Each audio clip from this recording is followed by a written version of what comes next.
Anin Sikwa, Itlanate, Haukota, Tawau, Tensi. I am honored to acknowledge that Saskatchewan Polytechnic campuses are situated on Treaty 4 and 6 territories, and that these territories are the ancestral lands of the Cree, the Saulteaux, Dene Dakota, Lakota, Nakota peoples, and the traditional homeland of the Métis. A few weeks ago, we were deeply shocked and saddened to learn of the discovery of the remains of 215 Indigenous children in a mass grave at the Kamloops Indian Residential School. This is a painful reminder of the historic injustices perpetuated against Indigenous peoples across our country. As we recognize National Indigenous Peoples Day, we also express our deepest sympathy to the residential school survivors and to those whose lives and families were forever altered by this dark spot in Canada's history. Our commitment to miyo wahkohtowin and to reconciliation is more important than ever. We humbly wish to show our respect and solidarity with the Indigenous community. National Indigenous Peoples Day was created to recognize and celebrate the unique heritage, diverse cultures, and outstanding contributions of our First Nations, Métis, and Inuit peoples.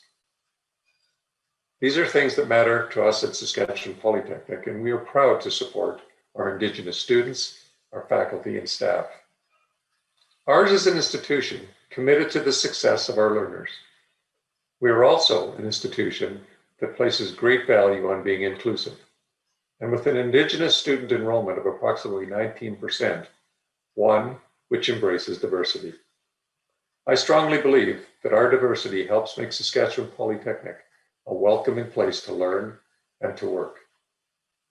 We will continue to work to holistically integrate the Indigenous ways of knowing, being, teaching, and learning through all institutional practices, procedures, and services. I wish everyone a happy National Indigenous Peoples Day. May the spirit of miyo wahkohtowin continue to guide us today and in the months to come. Miigwech, Marcy Cho, Pitamaya, Kiniskomatan, Marcy.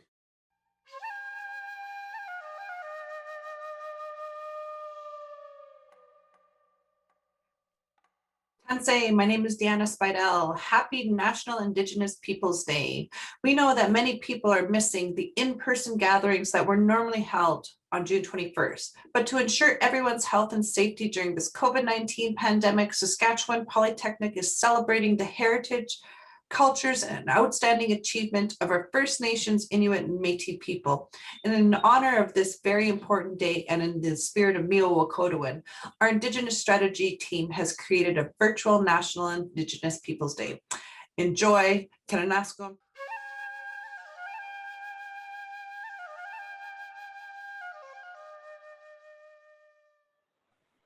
Thanks everybody, welcome to our National Indigenous People Day celebrations with Saskatchewan Polytechnic. My name is Jennifer Lenny, my pronouns are they and she, and I'm the coordinator of the All Nations Gathering Place Indigenous Student Center at Prince Albert campus. Today we are really blessed and honored to have one of our elders here, Elder Rosemary Bird, who will share some teachings and knowledge. But first, I'm going to acknowledge the land that we're on. And Saskatchewan Polytechnic is on Treaty 4 and Treaty 6 territories and homelands of the Métis. These are the traditional territories of the Cree, the Dene, Lakota, Dakota, Nakota, Lakota, and Métis peoples.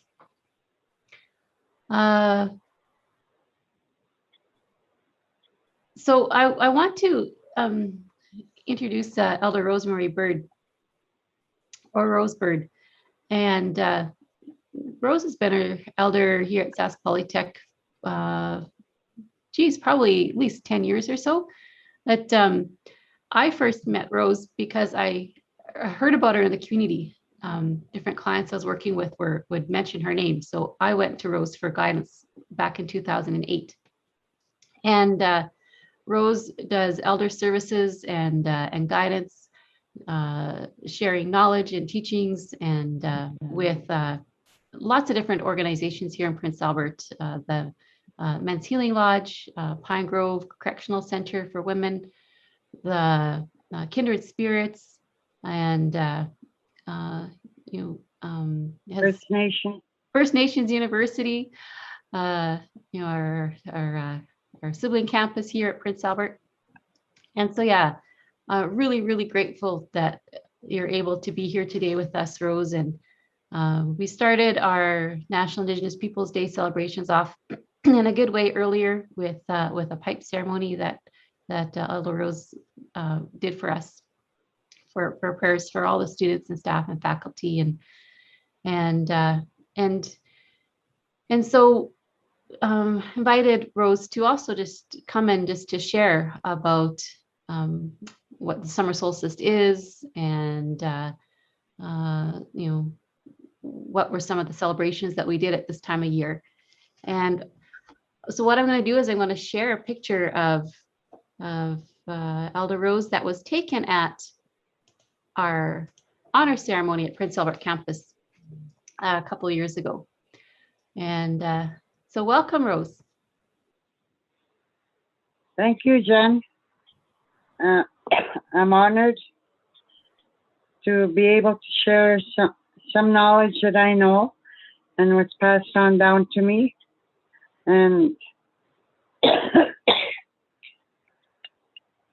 I want to say hello to all of you that are on Zoom. And it's a pleasure to be asked to share. I've known Jen for a few years now, and I'm really happy to be working with her at Sask Polytech. I guess what I'll be sharing today will be the solstices of each season. I've never heard that word before, because in our culture we don't use words like that.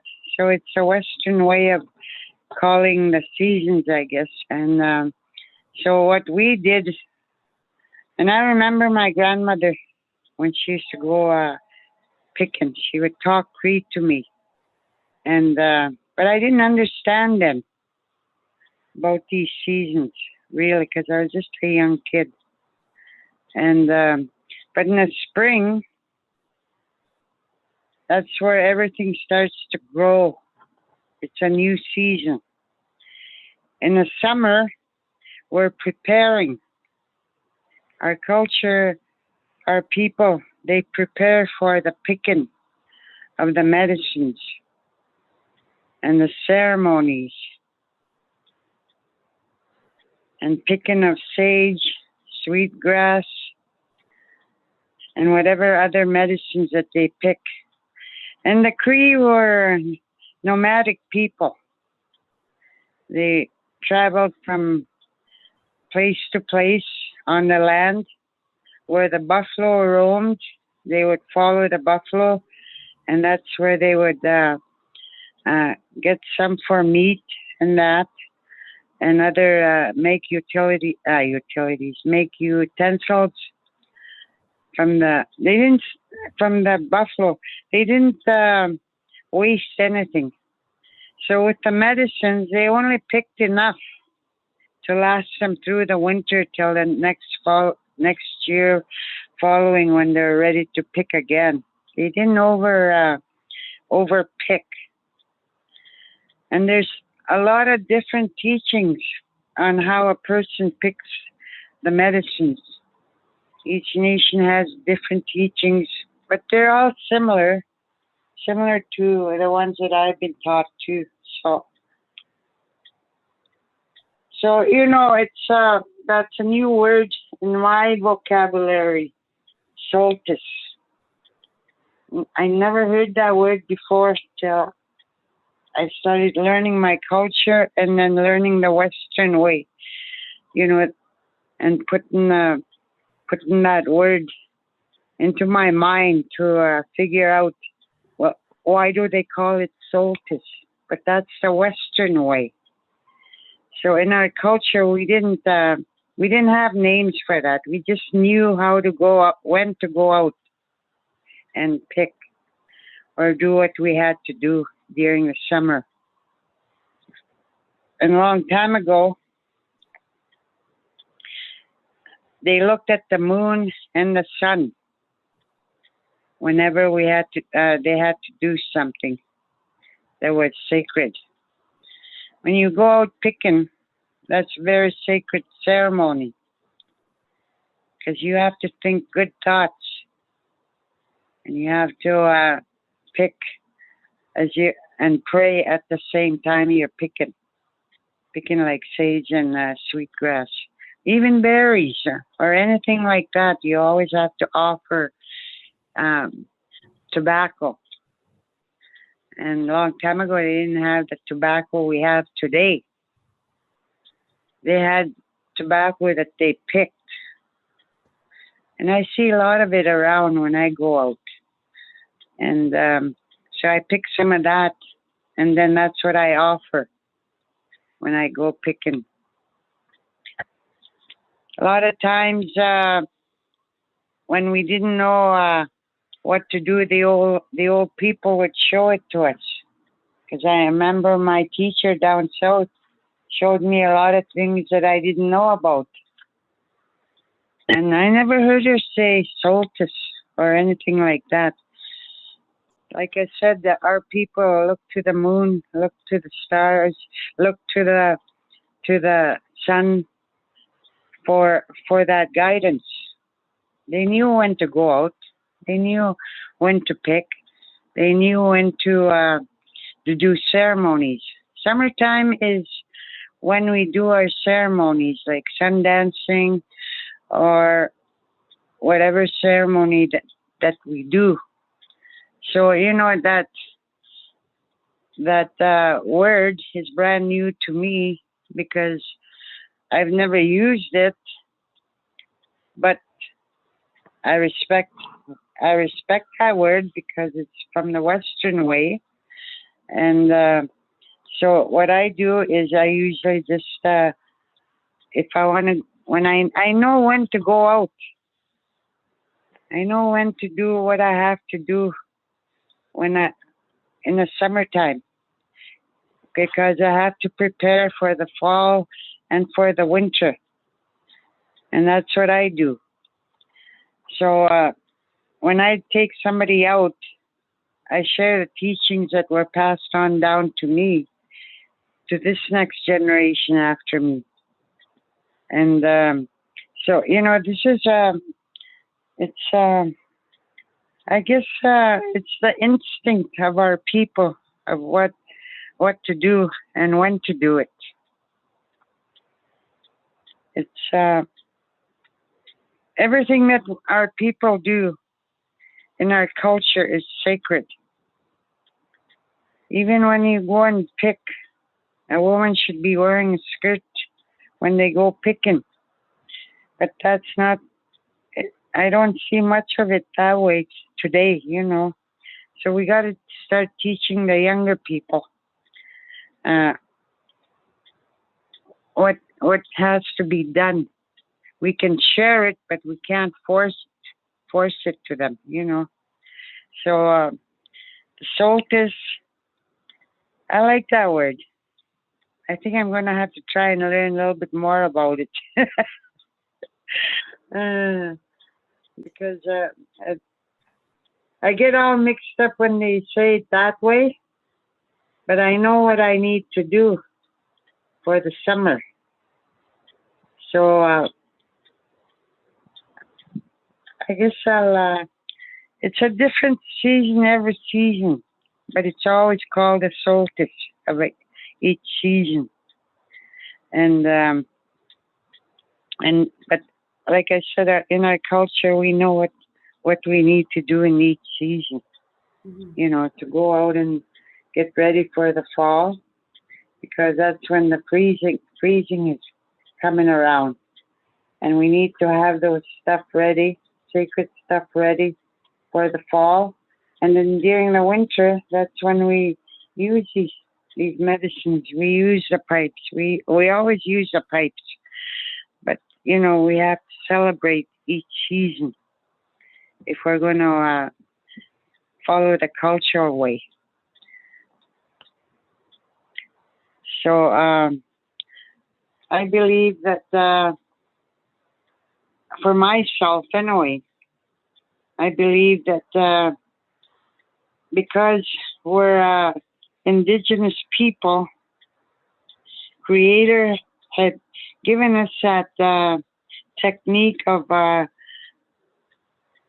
or the teachings of how to prepare ourselves in whatever it is we have to do each season. Like the full moon ceremony, we celebrate that every season.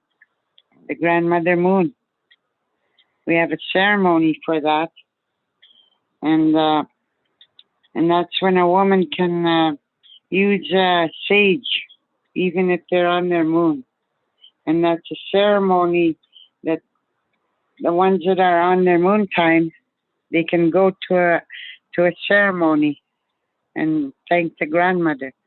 So there's seasons like that. There's the full moon is a very sacred ceremony for the women that are on their moon. So it's really good, and sage can be used at that time for a woman, but not the other medicines. And I think that's about what I know about solstices. To me, we don't use that in our vocabulary. We just know what we need to do for each season. And so that's brand new to me. Brand new word. And I guess because I'm from the old school. Everything I do is old school, so. And what I was taught by my teachers down south, for celebrating. It's good to celebrate each season, like the solstice and that. I'll get used to that word yet. Right. So this time of year is more about like paying attention to what's happening on the land to give that guidance and that time to know when it's time to go picking, or when it's time for a ceremony, or or gathering together. Yeah. And a time of preparation to get ready for what's coming next in the winter. Yeah, in the fall is when we do all kinds of stuff. Like what I do in the fall is I grind all my medicine, the ones that I can use to help people. Mm-hmm. And then I don't have to rush around or anything. And I don't like rushing around. I like to take my time, and do what I have to do with my medicines. So, and it's good to prepare. That's why we prepare all this stuff in a good way and pray at the same time while we're doing this, No negativity to be put into that medicine. And the teachings are important when we do stuff like this. So to me, that's what my traditional solstice is. I don't know much about solstice, but I guess it's basically just getting ready for each season, Well, that was amazing what you shared, and I really, really appreciate it. And again, thank you as well for always lifting that pipe for us and doing those prayers and on with each change of season that we have. It's so important that even during these times where we are working from home or doing online learning, you've continued to do that for us and have taken care of us that way. So thank you for that. So are there any sort of final final thoughts that you could give to our students and our staff and our faculty as they come to the end of their school year I guess in their preparation time? Yeah, I was just thinking of something, now I forgot it. I just want to tell the students not to give up, and how far they've come, you know, just keep going. Don't give up. In Cree, we say agamemo, which means don't give up.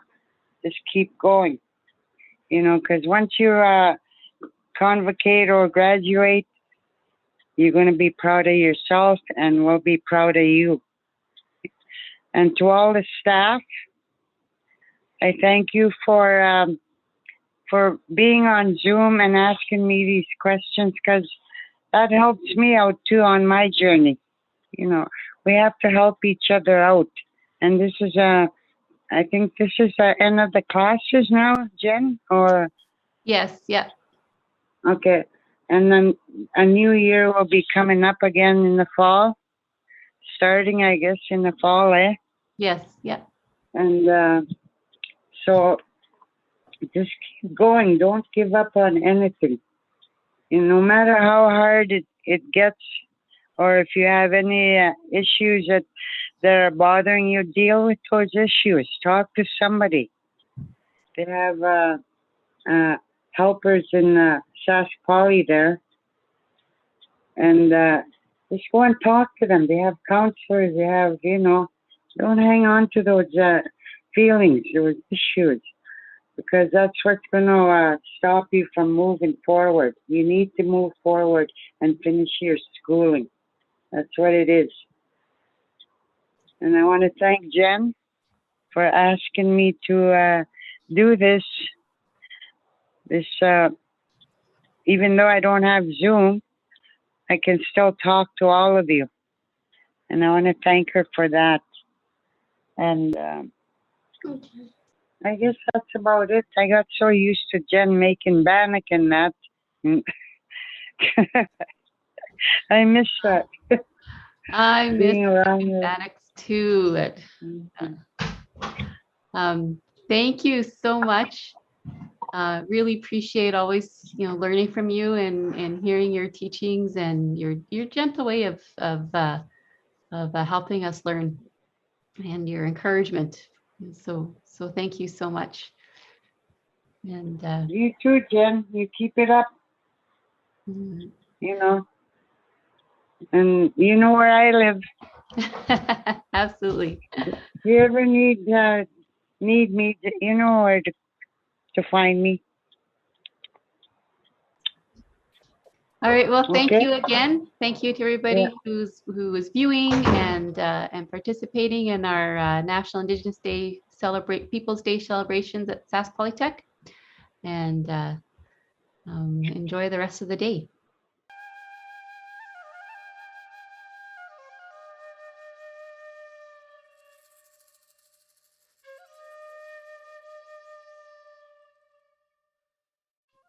Thanks, everybody. My name is Jennifer Lenny. My pronouns are they and she, and I'm the coordinator of the All Nations Gathering Place Indigenous Student Center at Prince Albert Campus.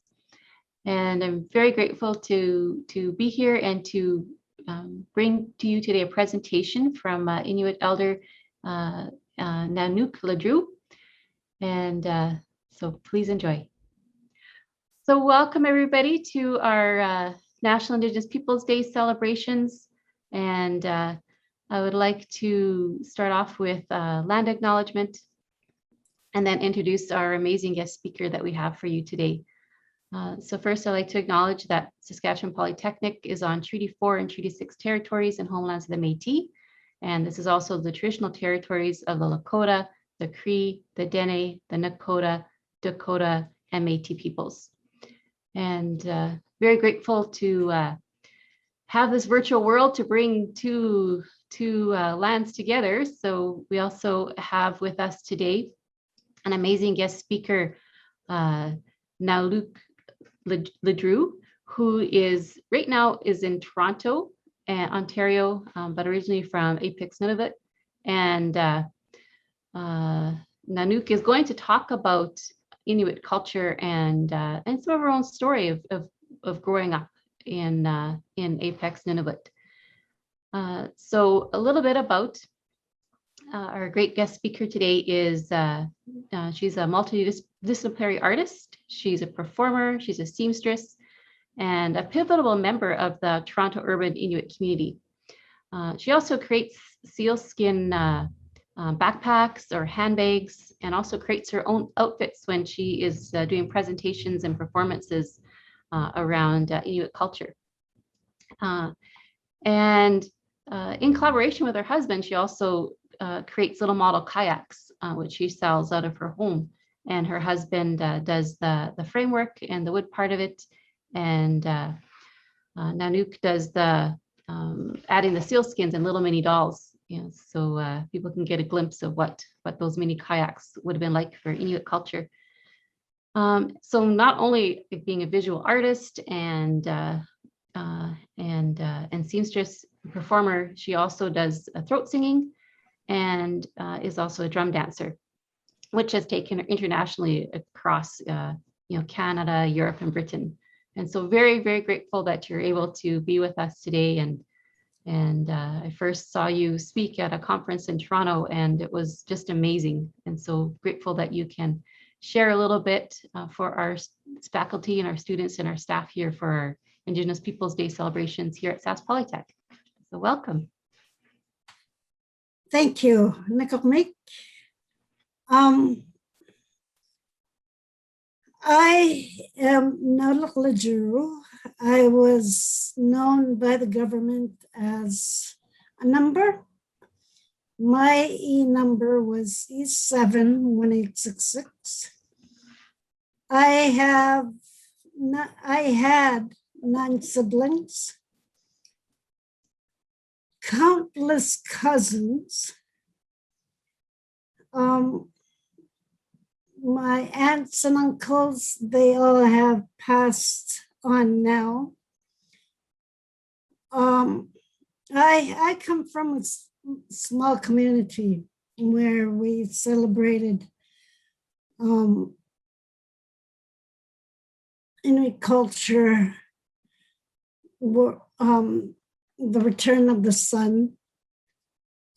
And spring was the time that was the most memorable times for us, because people gathered together to tell stories about their hardship, about their good life, about their hunting seasons, what they had gone through each day.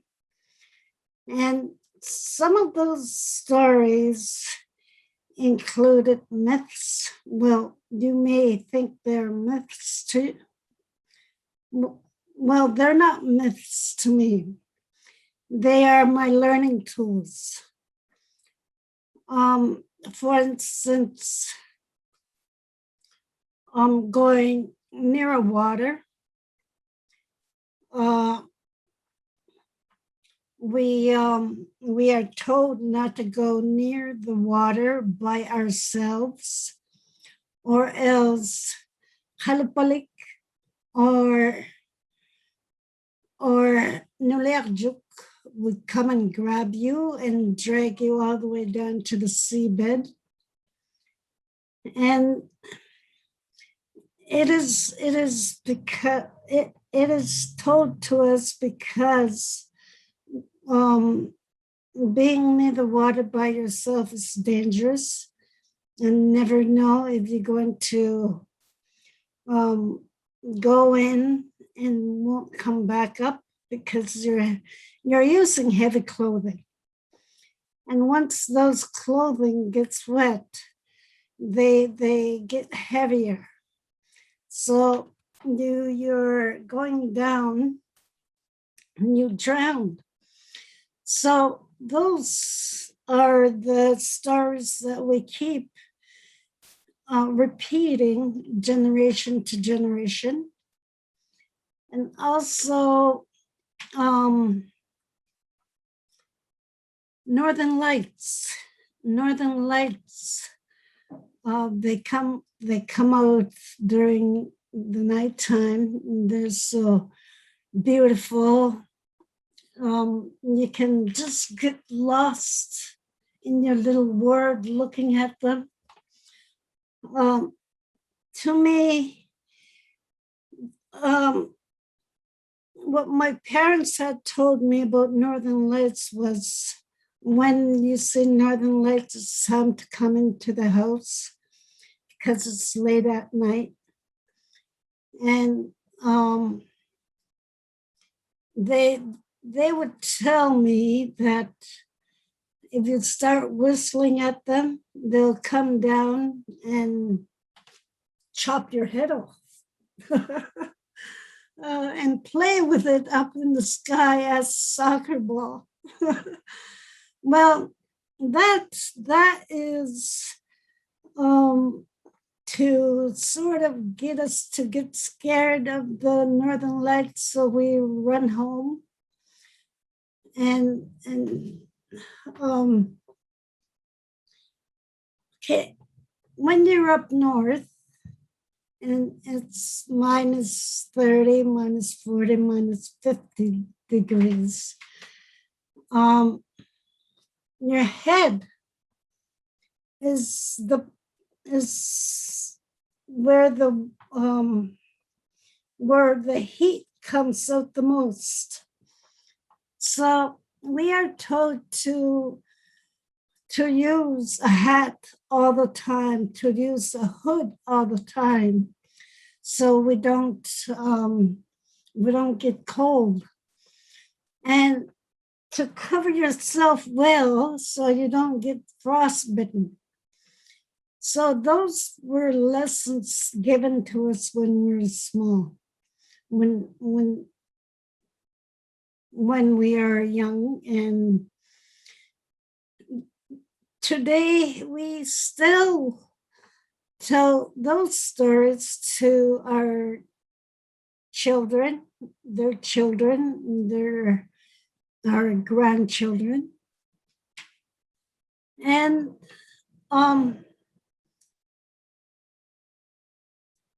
we gathered in a huge igloo called igloo.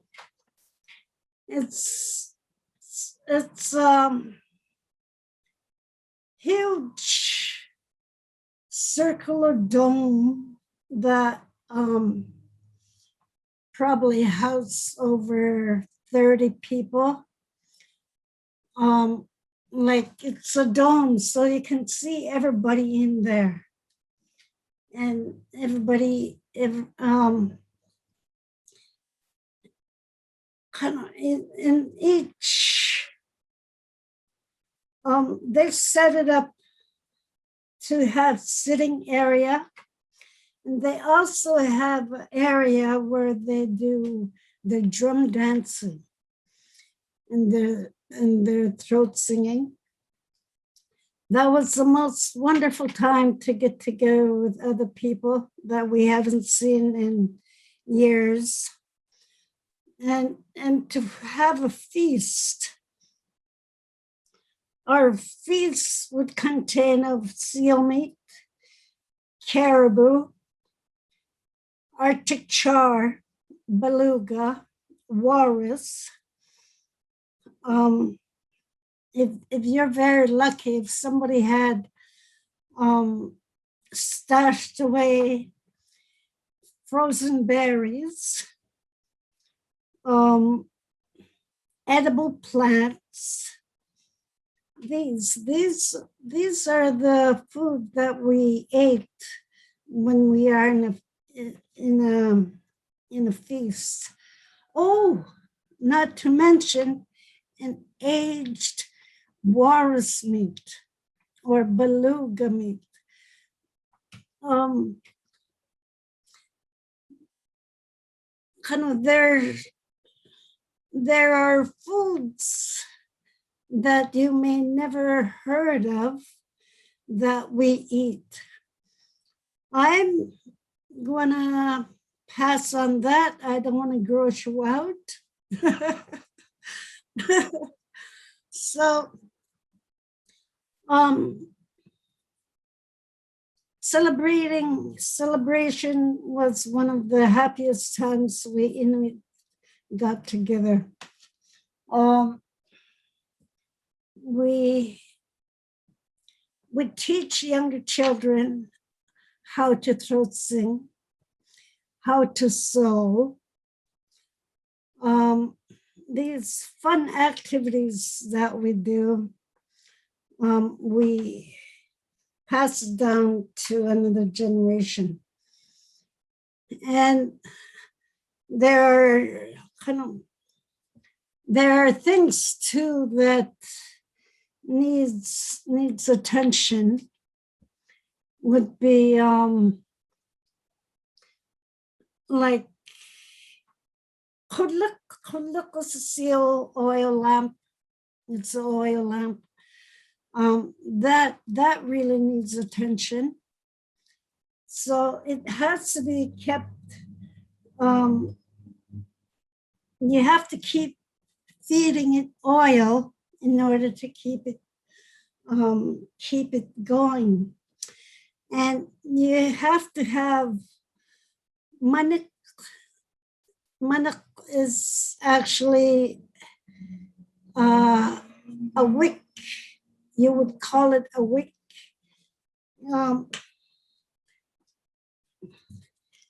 It would look similar to this. This is what I use to light up my hudlik, my oil lamp. And you have to conserve, well, it depends if you're drying your wet clothing or cooking your food. So you have to portion the manik together. You don't want to use too much of it because big flames would start coming up unless you're boiling something. And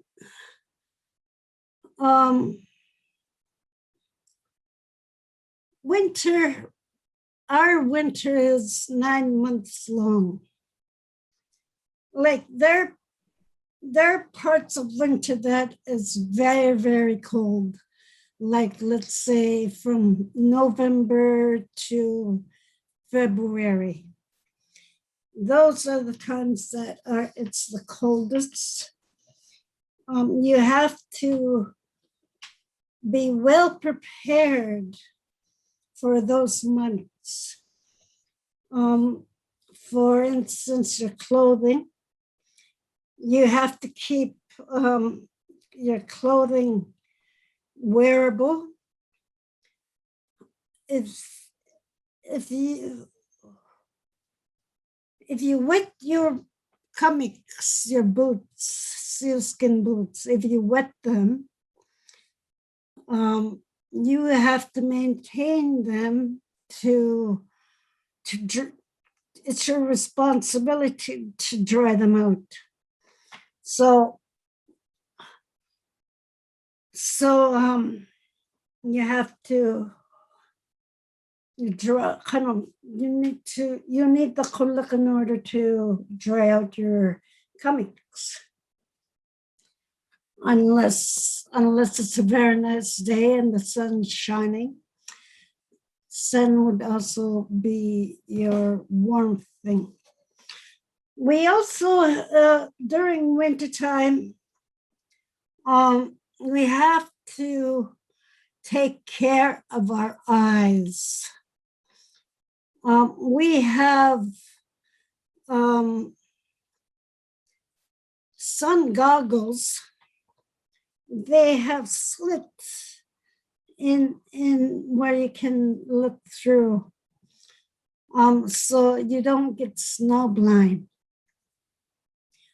It is very painful to experience snow blindness. And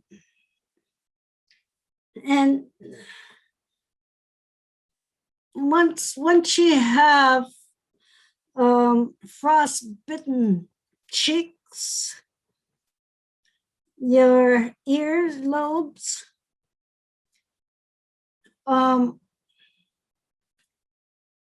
You would go to an island, like the sea ice, it's salty. You have to go to an island to use snow from there, because you would apply cold snow on your cheeks, frozen cheeks, and that would thaw them out.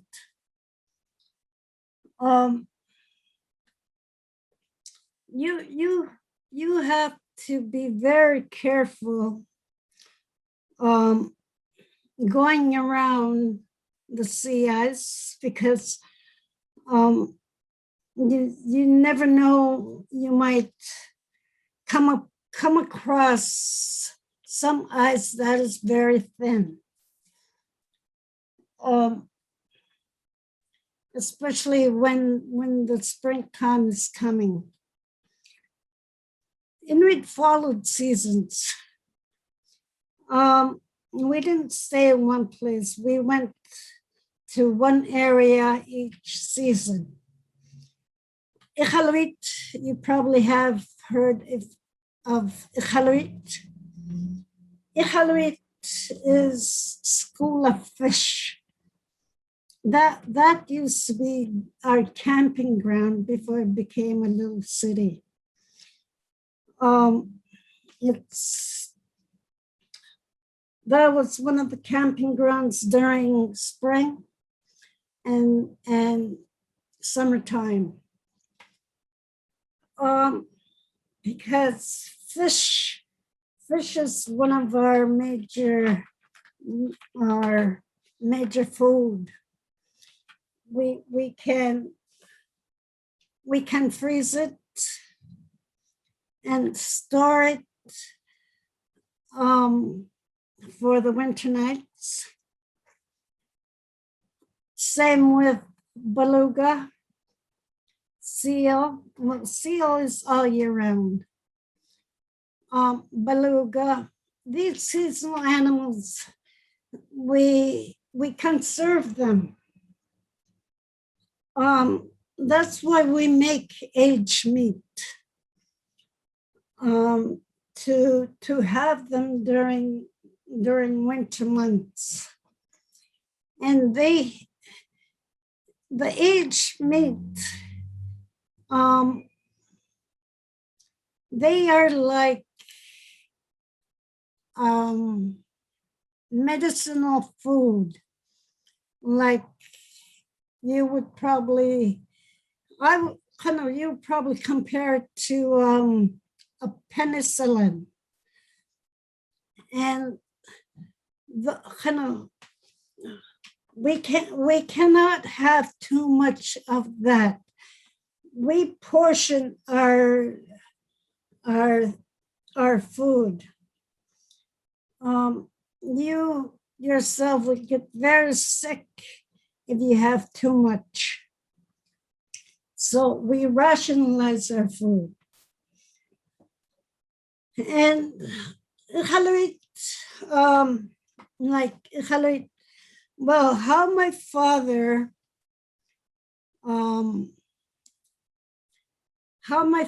explained Iqaluit when colonization began, like school of fish. It's like the government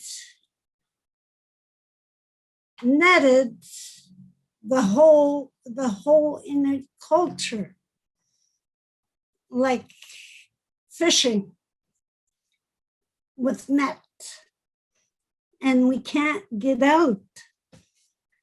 That's how we feel right now. But there are things that can break the net.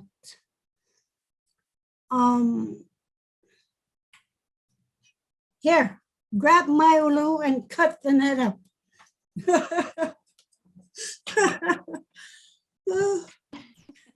Wow, thank you for everything that you've shared. And, it's, just talking about coming to the end of winter and getting together and, with the family and celebrating and, sharing those stories and those teachings with the little ones.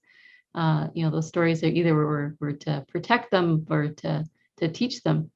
And, so getting together with the traditional foods and, and just gathering to celebrate that return of spring and the summer. And it was very, very similar to, when I think of myself as a Cree person, the mixed ancestry, being Métis, but those celebrations our peoples would do too. And we started this day as a celebration with a pipe ceremony that Elder Rose Bird lifted for us to start this day off in a good way. And so when you think back to when you were gathering together, within your family for that celebration of the spring and the summer months, what was your favorite part of that getting together? And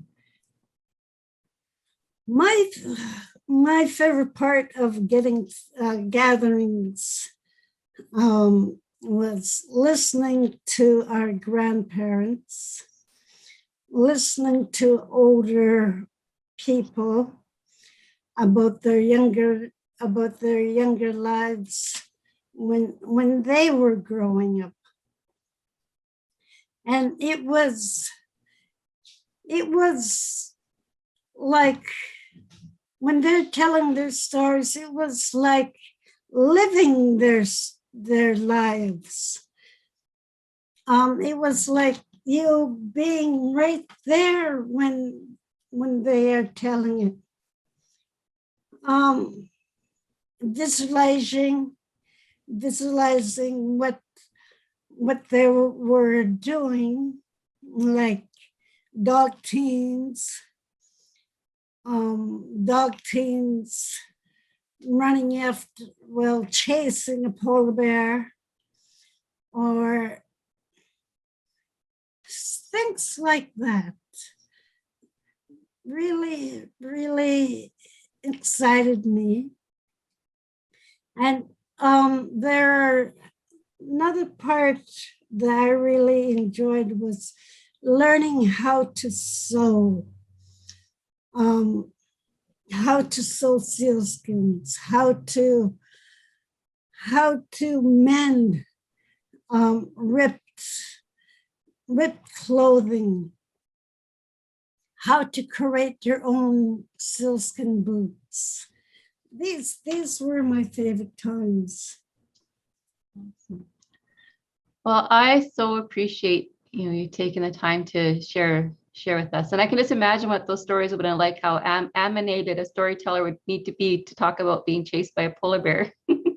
So I could just sort of picture what that would be like. Yeah. I really, really appreciate that you have taken the time to share a little glimpse into sort of walking in sealskin boots to understand a little bit about the life of with Inuit and what your life was like growing up. And is there any other final thoughts that you would have to share for our students and our staff and our faculty and our viewers that are watching? Yes, I do have final thoughts. This is the time of year that we celebrate for who we are. We celebrate for communities that we live in. We celebrate each other for what achievements that one has. We encourage you to keep that happy face on your face all day. And I also encourage you to lend a hand when one is needed. Thank you so much for having me, Jennifer. I wish you all the best. Happy National Indigenous Peoples Day to you all. Thank you very much.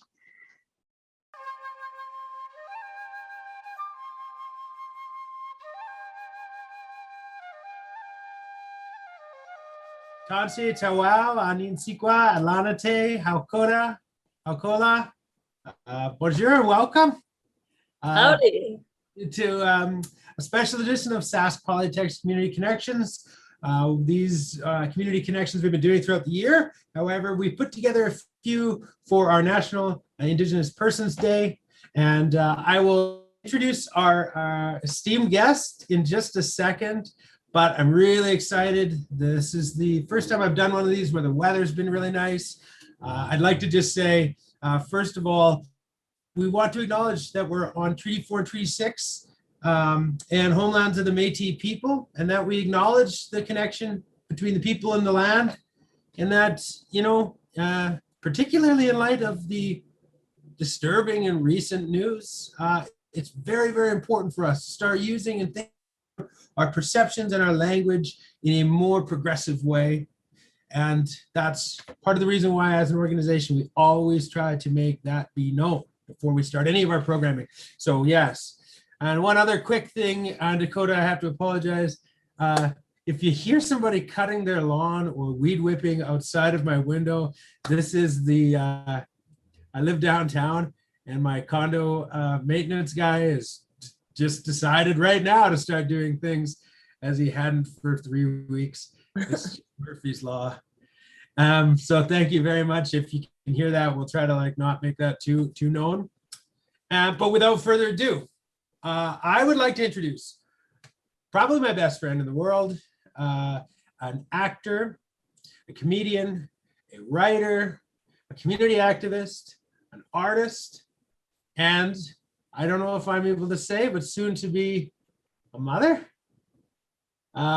Miss Dakota Ray Williamson. Nay, Hey, yeah, Ray Hebert. That's my stage name. Yeah, hi. Thank you so much for having me.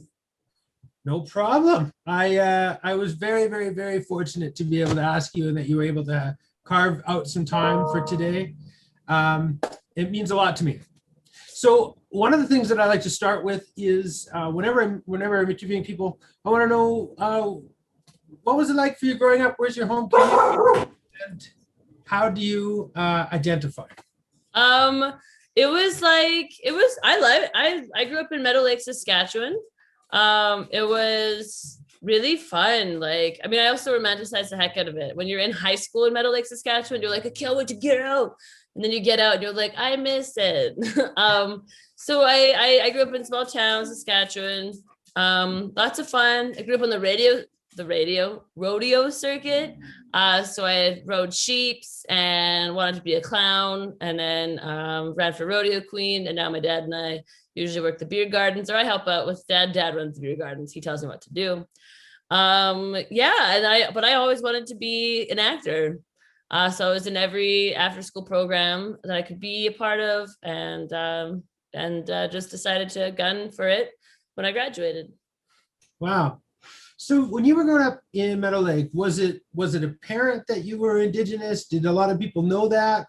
I mean, I know northern Saskatchewan is a little bit different from where I'm from, which is Swift Current, and there happens to be a bit more Indigenous population there. But was it ever a thing for you that was known? Or I think I always knew I was Native. When I was little, I'd spent a bit of time on the res. My grandparents would come pick me up and take me to English River, or Beauval is where they live. And so I got some visits in there at the time. My biological mother and I are estranged, and she eventually was estranged from that side of the family. And so then all contact kind of ceased. But as I grew older, I kind of regained that contact, and now I'm really really close with that family, that side of the family. I felt like because Meadow Lake, there is a racism problem, and there's a racism problem everywhere. But there was a time when I was like embarrassed about being Native. And so I'd shy away from that. And it was very apparent. Like my group of girlfriends when I was in grade 5 and grade 6 were very much white. And I remember, I think the embarrassment stemmed from in grade 5. I had headgear, and I had overheard from my parents that part of the headgear was covered because I'm status. And I told my friends this at school, and one of them started saying like, "Oh, so my parents pay for everything you have. Well, we don't." And then it was like, "We don't want to be friends with you because we have to pay for everything you have." So I was ostracized for like a week or two, and that's kind of like it started this like, oh, I don't want to tell anybody. But it was so funny because if you looked at a picture of me and my friends, it was very apparent I was not white, or not just white, I guess. But yeah, so that was that. And then I really just started like taking it back in high school, I guess. But I also was fighting through a lot of internalized racism, internalized misogyny, just a lot of crap I had to grow out of and sift through as I got older. But that was that. And then, yeah, then I started getting to know my family more, and doing a lot more work in the community and learning more about my history, my family's history, and then the culture. So I've been really fortunate. So just to back, when you say headgear, you mean like the Wayne's World headgear that helps with you with orthodontic headgear? Orthodontic right? headgear, but it was like res headgear. I had hooks cemented to my teeth. I used to have an underbite like this big. So yeah, I had this headgear and I had to wear it at night, and eventually it corrected my jaw. Well, now you're known for having the smile that you have. I see that written on. Yeah, no, that's awesome. I mean, so that's one way of kind of reclaiming something, and as well, you're known as a really positive community activist and somebody to be a role model for the Indigenous community. So I find that there's something sort of poetic in that. You know, the thing that you had that ostracized you, which is to say the headgear, and then also some of that, you know, malignant. Yeah, you know what's funny is it wasn't even the headgear that ostracized me. Like, well, they were just like that, like I think indoctrinated in racism at that point, that it wasn't the headgear that they thought to make fun of. It was the fact that I'm Native that got the headgear. But that just like tells you like that racism really is taught and not, you know, born. You're not born racist. You're taught how to be racist. So you are Dene. Mm-hmm. And do you know any of the language? Is language and alluding is that a difficult sort of? Dene, my auntie's been learning. My auntie is Tennille Campbell, the photographer and poet, and she includes a lot of Dene in her poetry. And so when she learns a phrase or she learns a word, she usually like I'll learn what she's learning, or try to anyhow. And we do. I do bug my grandpa for some words, but just not being able to be around when I was a kid, and not being subjected to Dene, I don't know the language. Dene and Navajo are pretty similar, and I found Navajo on my Duolingo app. And so I think in addition to Espanol, I'll be learning Navajo, or trying to anyways. Wow. Yeah, we run a Cree language class every week here during our programming months. And for me, being Cree Métis and trying to find a Michif speaker, you know, it's really awesome to sort of reclaim your language. Yeah, it's a part of you, and it feels good when you find it. Well, the other day I was chatting with somebody and they said that, you know, if they're able to snuff out language, that is able to immediately eradicate 85% of perceptual knowledge. So the way that someone looks at something is often guided through the way that you explain that to another person, which is really about how language is. If you get rid of that, then all of a sudden, you lose a whole host of some of the nuances of the way people work. So we're really happy to have that language component back. Well, that language component is so important too, because I mean, like that's how like tribes are named, right? Like It is the language. I think, wasn't that like a whole Canadian government thing where it was like, if you don't speak the language, that was Pierre Trudeau, I think, who was like, if you don't speak the language, then how are you native? I'm pretty sure it was him. So that's like a whole government. It's a government thing. You guys learn your language. That's a convenient way of saying that somebody isn't Indigenous, hey? Yeah, it really is. Hey, we made it impossible for you to learn your language. And now if you don't know it, whoops. So, yeah. So how did you get into being an actor? Like what? Because that's a far cry from Meadow Lake, Saskatchewan, where I'm sure there's no whole bunch of acting stuff, to some of the things you're doing right now. And just we'll touch on where you're at right now, but I want to just touch on how you got to where you are. Yeah, it's a big it was a leap. I had gone to high school halfway through grade 10 and grade 11 I moved to Regina with my aunts, and while I was there I heard of Globe Theater and Regina Little Theater, which is a community theater, and I was like, oh my gosh, Regina is like the theatrical hub of Saskatchewan, because I didn't know Saskatoon had like theaters, so many theaters offered as well. But so after I graduated high school, I was like, I got rejected from the University of Regina to be a teacher. And so I was like, well, I'm going to still move to Regina. So I packed up my 98 Dodge Grand Caravan and moved to the big city of Regina. And I auditioned for Regina Little Theater, which is a wonderful community playhouse in the city. And I got cast in a production, and then I got cast in another production. And at that point, I was ready to audition for Globe Theater, I felt. So while I was on my lunch break, I'm working at Novus Auto Glass. I was a stone ship tech. I went and auditioned for Globe, and down the line, I think it was like 6 or 7 months later, they asked me if I wanted to audition for their conservatory program. And I said yes. And I got in. And Ruth Smiley, who's the CEO and artistic director of Globe, had called me herself and said that I was, given one of the 10 spots. And I was also the first Native student they've ever had. I was just going to ask that because I'm familiar with it, but prior to you were the first Indigenous person in the conservatory. Well, yeah. So, yeah. With any sort of undue pressure, or was there anything that came out of it that was bad?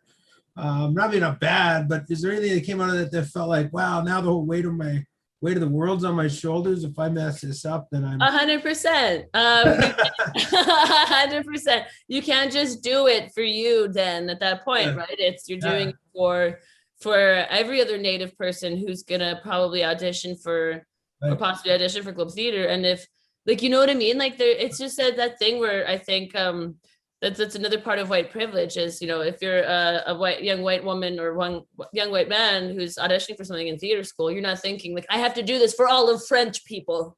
Yeah. I need to do this or all of Ireland's going to be disappointed in me. You know what I mean? Whereas like, even like, yeah, you do it. You're like sorry about part of my language, but like, you're gonna be like, if I bail out, and there were times that I wanted to quit. Like I remember crying so much at home at my billets place. My first billet was really, I don't know, like I really just missed home. I was homesick.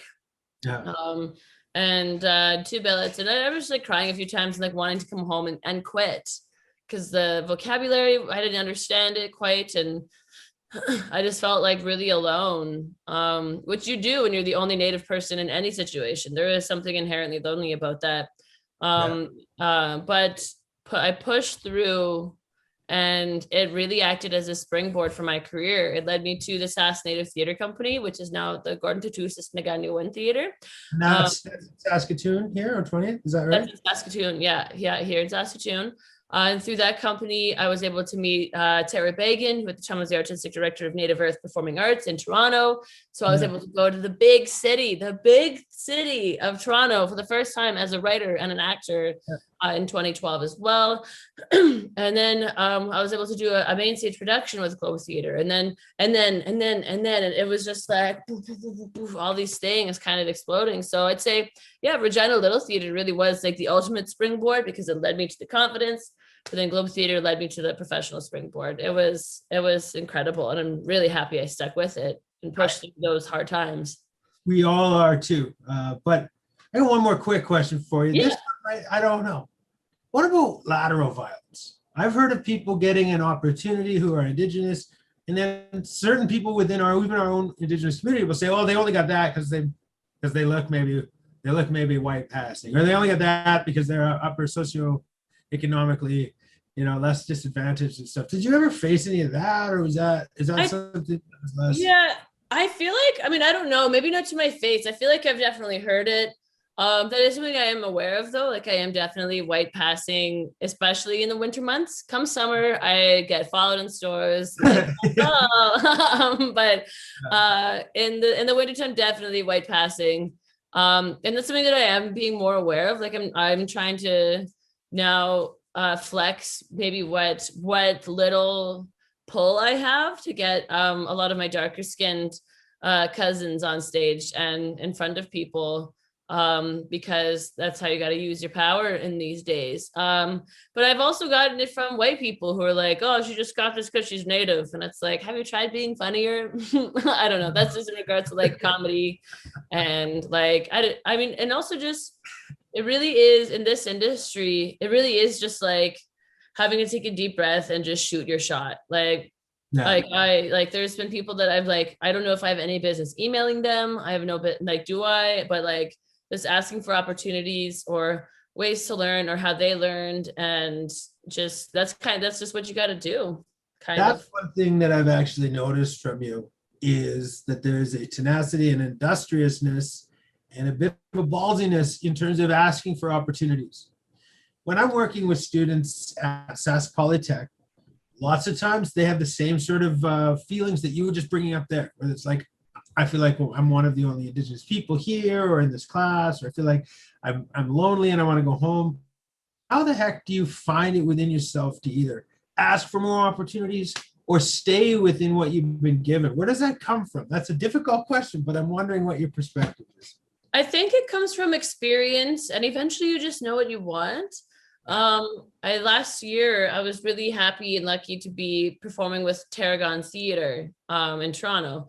And I had a good experience there. I loved the theater itself. The people who worked there were wonderful.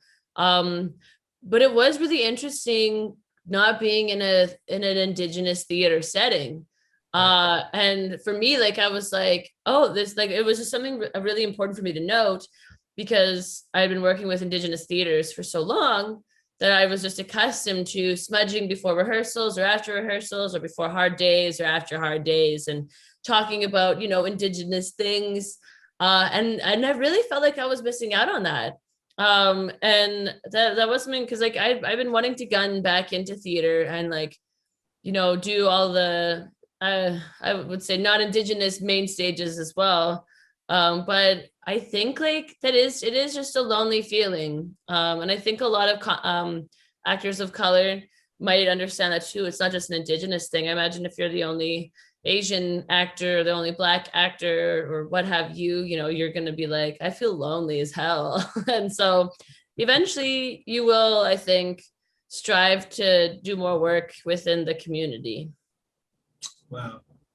So where are you at right now? Can you tell me about some of the projects that are going on for you? Yes. So with acting, it's so funny. I'm pregnant right now, and I had an audition already, and I told my manager, I was like, do they know that I'm pregnant? And she said yes, and they love it. And I'm like, what? That's so cool. So I'm waiting to hear back from that. Fingers crossed. And then also I'm going out to Toronto at the end of June to reprise the role I played when I was touring many years ago, in which I played an 11-year-old girl. So that 11-year-old girl, it's going to be interesting. She's going to have a cute little KFC belly. That's what my backstory is anyways. a little bannock belly. So that's that right now.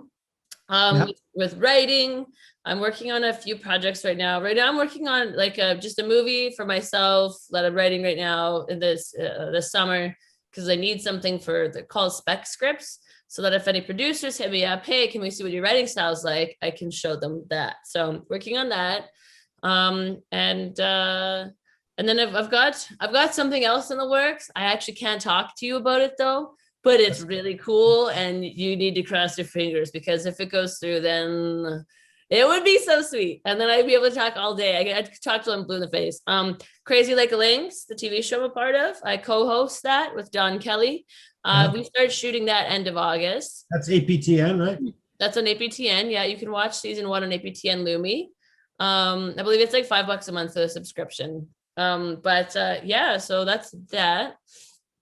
I'm trying to think of, like, if I'm forgetting anything quick else. question for you. So we're doing this as part of our celebration leading up to and involving National Indigenous Persons Day. Mm-hmm. You used to MC the event, right? Is this the same? Yeah. So that's kind of interesting. I just remembered that right now. I swear to God, this isn't contrived. yeah. The person who would MC this entire event in Winnipeg for the nation. Yeah, so APTN, it was my first broadcast live. And it was on APTN, and it's Indigenous Day Live. Yeah. Aboriginal Peoples Day is what they called it when I was on 2016, Yeah. I believe. Anywho, I won this contest to be the social media host, where I'd read tweets and read Instagrams, said, oh, let's take it back to the, and so that, because of that put me in, I got to do it a second time.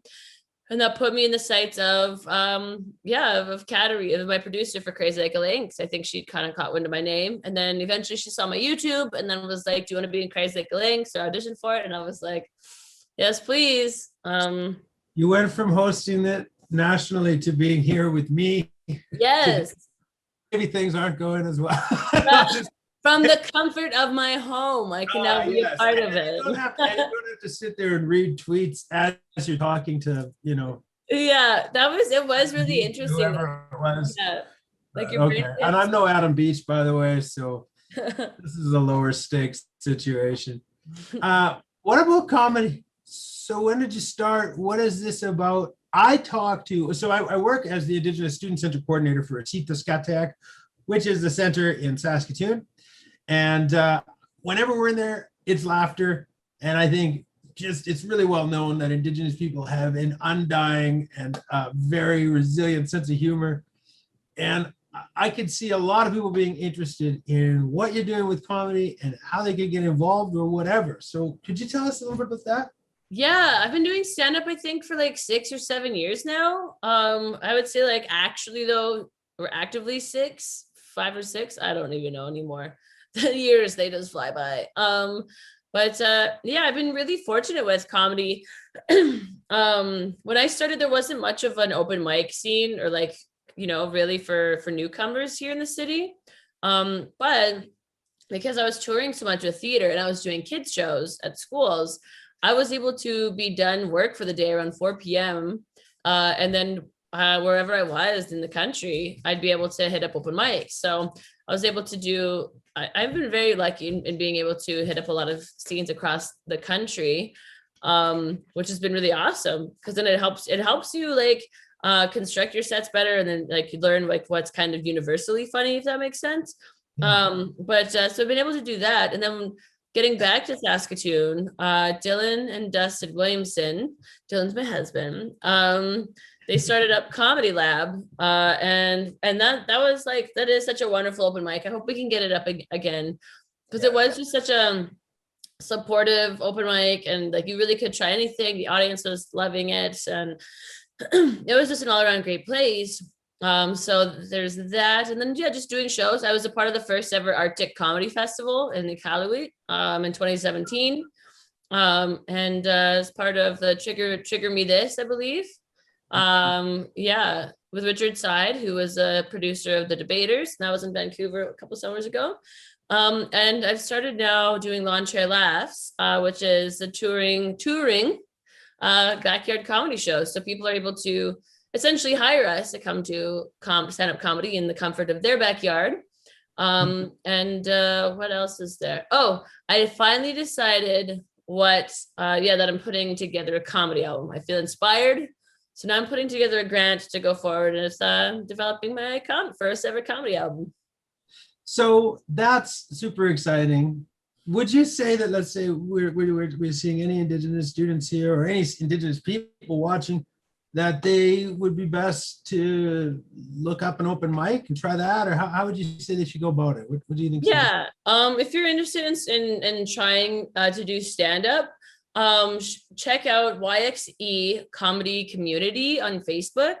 I'm one of the admins and moderators, and if you just shoot a message that you're interested in doing stand-up, it has all of the mic information in the group, as well as a lot of Indigenous. We have so many Indigenous comedians here in the city, as you know, Derek, and so you'd have a lot of support, and I think that you should do it. You should absolutely do it. I've been telling people that we have the highest Indigenous comic population.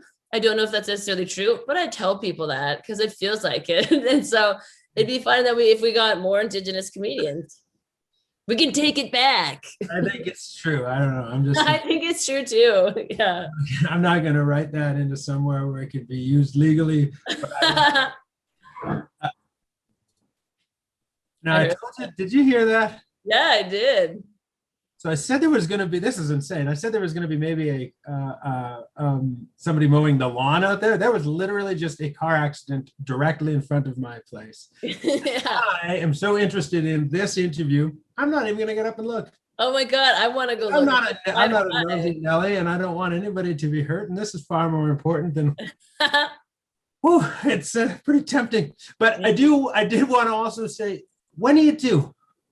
I'm due November 30th. So I'm still in the early stages. I'm just 14 weeks today, which is so boring. I just want to go. I want, like, if anyone out there has access to an ultrasound machine, hit me up.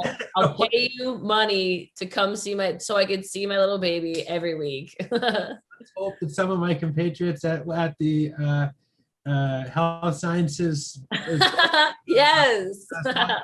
Although I believe that sonogram stuff is a third-party thing. They might be able to do dangerous radioactive tests, which I don't think that's necessarily they want to go. Yeah. Do you have any upcoming events of note for Indigenous people? Are you doing? Oh, actually, I did want to ask you this. You're learning how to bead and stuff right now. Mm-hmm. Right? What's that? How are you finding that? I put it on pause. Like, I've been beating off and on for the past few years now. Yeah. I have 2 plays due. Oh yeah, I'm writing a play. It's my take on Jack the Ripper. Right. And I'm just finishing up a kids play, theater for young audience play called Dreamer and the Turtle, and that'll be workshopped in Toronto end of June as well. So basically, once I'm done those projects end of June, and I submit my final reports to the grant agency, I'm taking at least a month off to just paint and bead. Beading, I've got lots of projects in mind that I really want to do. And I really love it. Like, I find it really meditative. And I think that's a lot of projects that like are in Indigenous. I had an opportunity, I think it must have got canceled. But there was an opportunity to tan hides, and I really wanted to learn how to tan hides. And that's another activity that's really, like, some people have said it's really meditative. Like, eventually you get in the zone and you start thinking about, your parenting, your relationships, your friendships, how you want to be better in the world. And I think that's something really important to do in all of your crafts, is have really positive intentions in what you're doing, because that'll make the time fly by. And then by the end of it, you feel kind of enlightened, I think. I find that with a lot of the traditional Indigenous arts that we do, that is the outcome. Yeah. Is there anything you want to leave us with? Just, sometimes, like, what do I want to say? Wait, what do I want to say? I want to make it good. It's gotta be quote worthy. No, I just want people out there, like, whatever you want to do in this life, you can do it. You can do it. Things are gonna be hard. They can be hard, but sometimes it can be easy. Like, I mean, there's all different degrees of what ease is as well. When I talk to youth about pursuing acting, a lot of their parents or teachers want me to tell them how hard it is. And like, honestly, because I ate, slept, and breathed theater, it was really easy because I also didn't have a social life. And for a while, I didn't have romantic relationships. So if you're willing to give everything up and chase a dream, you can do it. You can make that dream come true. And then eventually learn how to relax. Right now, I'm doing some self-work where I'm learning boundaries and how to say no, which is really hard, like really hard. So doing that is important. Taking care of yourself, being honest with yourself and your mental well-being, because you need this to do everything. And just get out there and go for it. Boy, that's awesome. And I know you're busy. So I really thank you for not flexing that boundary and saying no to me. No, this is fun. I always want to hang out with you. I know that things can be easy, but I didn't have any romantic relationships in high school. And I'll tell you, thing I did then seemed pretty tough. So I'm issue with that. Nonetheless, you are a treasure, and we thank you. If there's anything that we can put up into the chat that would be helpful for people to get further information on you, we'll gather that after and we'll get it ready. But ladies and gentlemen, my friend and yours, Dakota Ray Hebert, Keenan Escomiton, and thank you for doing this. Thank you so much for having me. Thank you, everyone. Thank you for watching. We see you again. Bye.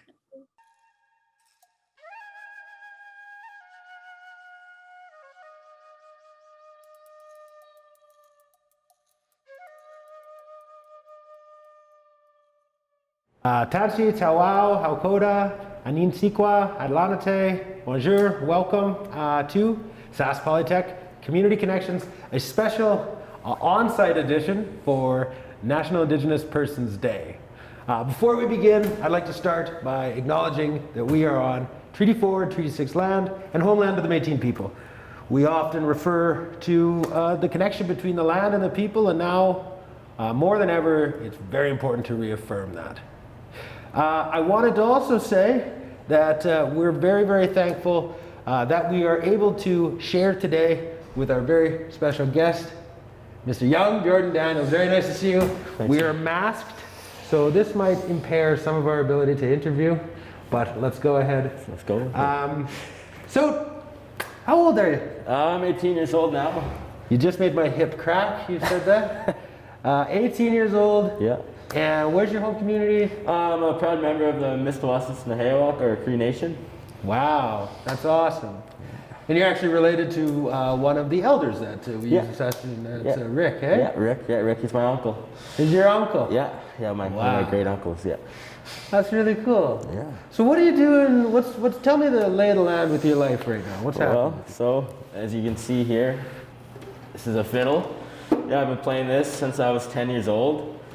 The reason I started, I picked it up, well, when I was growing up as a kid, I heard countless stories from my relatives about my both my great grandpas, my chop-ons, my mushums, Lawrence Daniels and Wilfred Badger. They both played fiddle in my home community at Mistawassis. And yeah, I grew up hearing those stories, and I always thought that was something cool. And then when I got old enough, I asked for a fiddle because I wanted to carry on that tradition.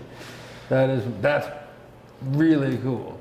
So you were 10 and you looked at that and you're like, I can do that. Well, I guess, yeah. No, I was 10 years old, Christmas time. And I started listening to fiddle music and all that, and I got really into it, and I just asked for a fiddle, and there I was. Yeah. I love it. So who got you the fiddle? My cookum actually got me my fiddle. Yeah, right? Yeah. Wow. And then did you, because I mean, when I was in grade 8, I got an electric guitar that just sat in the corner of my room for, the next 10 years. Yeah.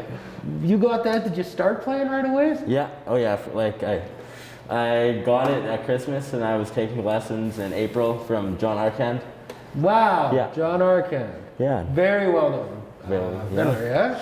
Yeah. So how did you manage to get lessons from him? My cookum just asked around, and yeah, we just got referred to him. Yeah, my cookum didn't realize that he still gave lessons, so. So what does that look like? Are you going an hour a week or? Once a week, half an hour, and practicing on my own the rest of the week. Yeah. Yeah.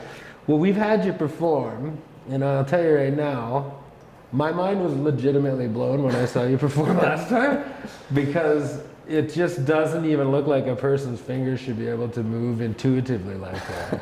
Well, thank you. So, if there was somebody out there that thought, you know what, I'd like to start playing the fiddle. Do you have any sort of advice for how to get? Yeah. Well, first off, pick it up. It's a great instrument to learn. It'll bring you many places. And yeah, I don't know, practice. You can't get good at anything just sitting there, not doing anything. Yeah, and you have to enjoy it. Yeah, I love playing fiddle, and that's what's bringing me so far. Do you ever play with a guitar? Oh yeah. I play. I myself play guitar, but yeah, I do play with accompaniment sometimes. Wow, that's really cool. So, are you in school right now? Or not right now. No, I'm Okay. just working for the summer. That's right on. Yeah. What are your plans for the future? For the future, I'd like to go to university and study music. Right on. Yeah, so Really? I can study the violin, and yeah, hopefully be a professor or teach somewhere, and yeah, just keep teaching fiddle. You're wildly impressive. Do you have any parting wisdom for any young people that might be looking at you right now? They're like, oh gosh, that's a very positive role model. I don't know. My biggest, what's worked for me is just, I don't know, if you really like something, go for it, and you never know where it'll take you. Like when I was 10, I never expected to be out playing around for people, and yeah, and this is where I am now. So.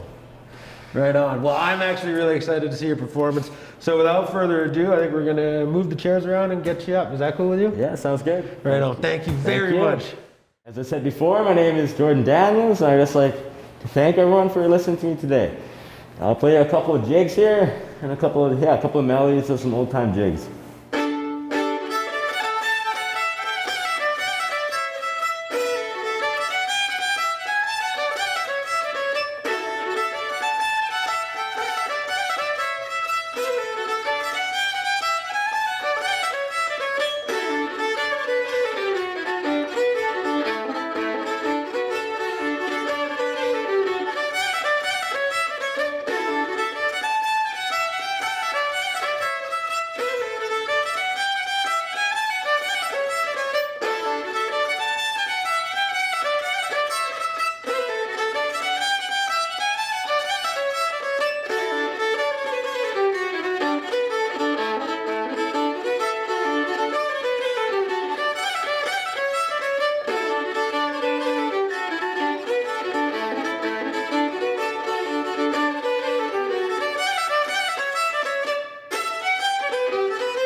Thank you. That was a couple of jigs, and I'll play a couple more.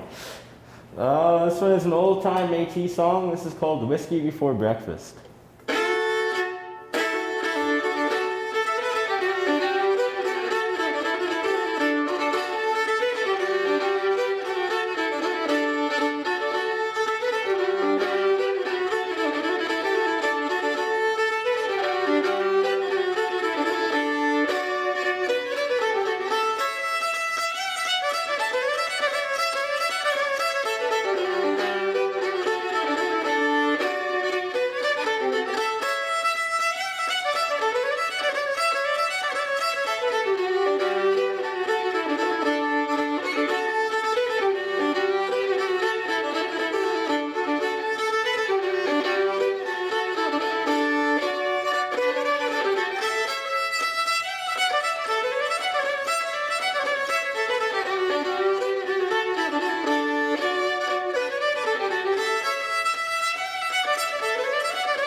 that was Whiskey Before Breakfast, and I'll play an old time Métis waltz to finish it off.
Thank you guys for listening, and have a happy National Indigenous Peoples Day. Thank you.